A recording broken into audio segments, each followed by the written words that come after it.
Hey guys, how's it going? T-Bird here, coming at you with a brand new video, and today's topic is going to be 5 things that all Fortnite pros do. I believe this is going to take you guys from being a good or great player and bring you all the way to the next level.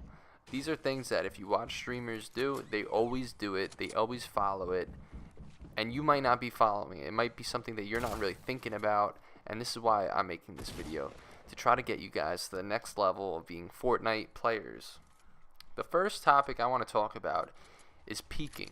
When and when not to peek. We all heard our friends say, oh, don't peek, because a lot of the times when you think of peeking, you think of being in like a 1x1 with a ramp, and then you're just sticking your whole half of your body out. Exposed for snipers, ARs, whether you're going to get headshotted or lasered, one of the two are pretty inevitable. So certainly you don't want to peek in that situation. But there are ways to peek and when to peek, and that's what I'm going to explain. Say if you're in a shotgun fight and you build and you get a little bit of high ground and the guy's looking up at you, aiming their shotgun at you, you need to learn when you can stick up your head a little bit, how high you do it, how fast you do it. Those are all skills that you're going to need to learn, and if you watch the great Fortnite players, you'll know exactly what I mean. You'll know when to do it, because it really is crucial, because if you just peek and you just stay up there for good 5-10 seconds, you're going to get blasted and lose most of your health. So if you have to learn how to do it, when to do it, and to be very fast. So that's something you must do, and one of the main fundamentals that all great Fortnite players do. They're very particular on when they peek and how they peek. Another thing that I want to mention is precautionary building. Now this is something that a lot of players don't do, and even if they're great players, they don't do it. We've all been in the situation where we'll see like a no skin that's crouch walking. It doesn't seem like they're a very good player, and we want that kill. We're playing with our friends, we're competing with our friends to get that kill. We kind of play a little silly, we're not building, we play down to them. Okay, but how many times have we done that, and then they'll actually hit a few shots and then take off half your shield or all your shield, or almost maybe even knock you, depending on how, because that's the thing you have to realize. Most players that play this game that aren't too great can still shoot. Most of us have played Call of Duty, Halo, whatever shooters you want to mention. Most of us have played it. It's the building that really usually sets apart the noobs from the more experienced players. So why I mention precautionary building is build whenever you see anybody. Sometimes you don't want to give up your position if you want to be a little bit hidden, but you have to. The great players will always build, just because if they can get out of a fight with no damage taken, that is the best case scenario. They won't have to heal, they won't have to worry about people running up on them when they heal.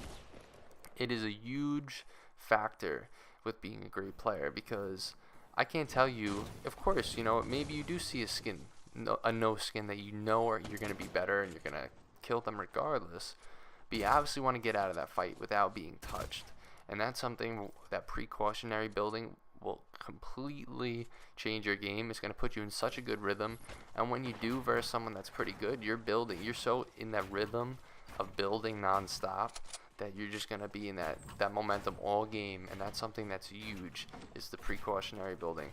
Build no matter what, no matter how good the player is. Just get into the habit of building whenever you're in any type of fight. 3. You never want to leave the high ground. If the greatest of great players are if once they get that high ground, they're keeping it until they get that kill. Now that doesn't mean you can't go down a little bit if you're a little high up and they're separated from you by a big bunch, but you can lower yourself, but you want to stay as high above them as possible for as long as possible, because okay, I've seen a lot of players. Here's an example. I'll play with people that, again, a lot of this comes with just being impatient and wanting to get the kill. A lot of times I'll see people will literally get this high ground. They did the hard part of building and getting that high ground, and then literally jump straight down to them because they want the kill. And then they'll hit them for either knock them or hit them really hard. So if you keep that high ground, like I said, patience is such a huge thing, especially the pros. They're very patient. If you keep that high ground, you're going to be in good shape. If you're just going to get the high ground to jump and then make it a fair game, anyone's game, a 50-50 fight, that's not being smart. And that's one of the biggest things that you'll see pro players do. It's going to always maintain that high ground and maybe lower their elevation, but make sure they still have the high ground so they have a huge advantage in the fight that they're going to have.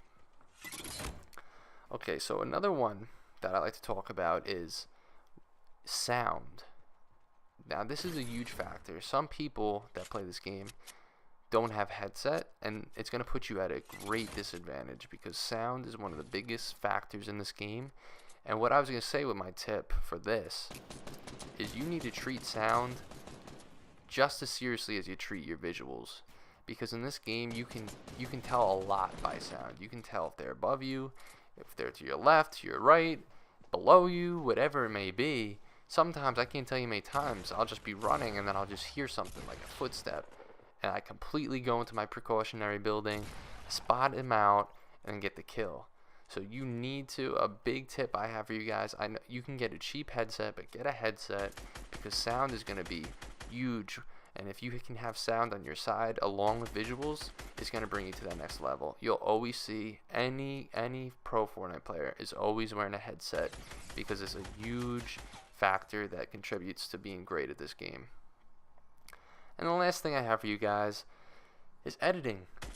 Editing is a very important skill in this game that not a lot of people do. Most people that do know how to edit is because they watch some of the great editors in the game, like Cypher, Nick A30, all those guys are great edit. It's huge when you box because it opens up a whole new level of game. Now you can turtle yourself up, edit really quickly, you can put floors over people's heads, edit, get a kill.